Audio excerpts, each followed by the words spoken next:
Well, the first time I encountered death, I was 23 years old and in bed with a prostitute. Yeah, that got your attention, didn't it? Well, I was 23 years old and I was living in New York. I was what they called a walking lady, which is the actor who takes the roles too large for the chorus and too small for the leads. Now, this was at the Park Theater. And it was excellent training too. Everything was repertory in those days. And during my 3 years as a walking lady, I performed over 120 different roles. But what does this have to do with a prostitute? Well, I'm getting to it. The Park Theater was managed by one Stephen Price, and it's an understatement to say that Mr. Price and I did not get along. You see, Mr. Price resented any actor who was more handsome than himself. He saw it as his personal mission in life to drive me out of the company, and in February of 1839, it looked as if he just might succeed. The Park Theater was going to produce Oliver Twist, and there's a part of a prostitute in the play, Nancy Sykes. Well, in my day, no actress with any kind of reputation would touch a role like that, and Stephen Price knew it. So, naturally, he assigned it to me. If I took the part, I would be professionally ruined, and if I refused, I would be fired.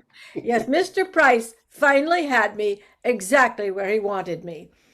And to tell you the truth, I considered quitting. I mean, it was quite an insult to be cast as a prostitute. And of course, he had done it in front of the whole company. But I have seen too many talented women lose out to temperament in this game, and I was determined not to be outmaneuvered. If there was a way to play Nancy Sykes without damaging my reputation, I was going to find it. And I was equally determined to see Stephen Price hoist on his own tiny petard. So I accepted the part graciously. And then I took myself down to 5 Points. Now that's the area just east of Broadway, the worst slum in New York. And I rented myself a room at Mother Hennessy's, which was the cheapest and dirtiest rooming house I could find. Now that was where the streetwalkers and the drunks stayed when they could afford a roof for the night.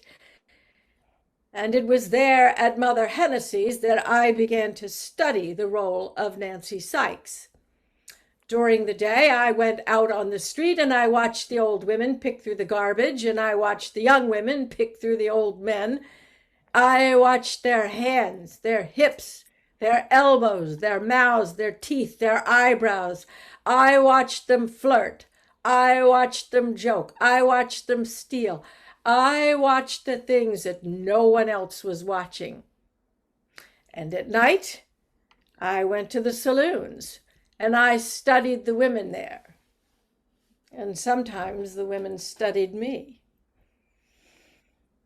On the third night, a young prostitute came into the bar. She was very sick, shaking all over, and she asked for water. They gave her a glass of whiskey and she got sick all over the floor. Now, the men thought this was funny. I went to help her, and it turned out she didn't have any place to stay for the night. So I took her up to my room at Mother Hennessy's. I undressed her and I put her in bed. And then she died. That's it. That's the story. No last words, no touching prayers, no anxious faces hovering over the bed, no final embrace. A convulsion and she died. That was it. Out. Out, brief candle.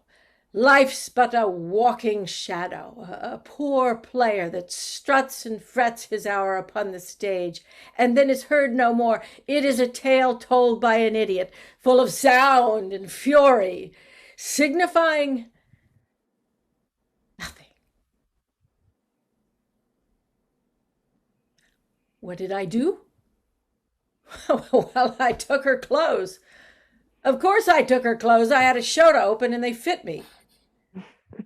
Then I went back to the Park Theater and I gave them Nancy Sykes. Oh, yes, I gave them Nancy Sykes. Not the whore with the heart of gold, not the feisty little spitfire from the wrong side of town. Oh, no, I gave them a prostitute the likes of which they had never seen on a New York stage, even though they passed a dozen girls just like her on the way to the theater, even though half the men would go home with one of these girls on their arm. But I gave them a prostitute they could see, not just look at, but really see. I gave them a prostitute that made them weep the tears that no one shed that night at Mother Hennessy's. And weep they did. You see, real life is too painful for most people. Well, that's why they come to the theater. Whoa.